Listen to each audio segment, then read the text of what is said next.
যে কোনো কোম্পানিতে, যে কোনো কর্পোরেট সেক্টরে, যে কোনো এমএনসিতে কিন্তু মার্কেটিং একটা ভীষণ বড় পার্ট। কারণ সেই কোম্পানি যে প্রোডাক্টটি তৈরি করুক, যে সার্ভিসটি তৈরি করুক, আলটিমেটলি সেটা সেল করতে হবে, সেটা মার্কেটিং করতে হবে। মার্কেটিং মানে ডোর টু ডোর সেলের কথা বলছি না, সেই কোম্পানির প্রচার করতে হবে, সেই কোম্পানির প্রোডাক্টের প্রচার করতে হবে, অথবা সেই কোম্পানি যে সার্ভিস দিচ্ছে সেই সার্ভিসের প্রচার করতে হবে। ধরো কোনো অ্যাভিয়েশন কোম্পানি, তাদের যে এয়ারলাইন্স, সেই এয়ারলাইন্সের প্রচার করতে হবে যে আমাদের এই এয়ারলাইন্স এলে এই ফেসিলিটি পাই, এ পাই, অমুক পাই। সেই ফেসিলিটি হয়তো খুব ভালো, কিন্তু সেটা যতক্ষণ না কাস্টমাররা জানছে ততক্ষণ কিন্তু খুব একটা লাভ হচ্ছে না। তো সেই জানানোর জন্য যে প্রচার, সেটাও কিন্তু মার্কেটিং এর একটা পার্ট।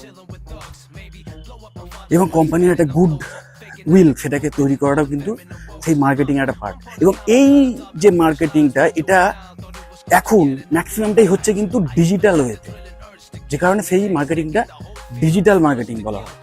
তো সেই ডিজিটাল মার্কেটিংটাও কিন্তু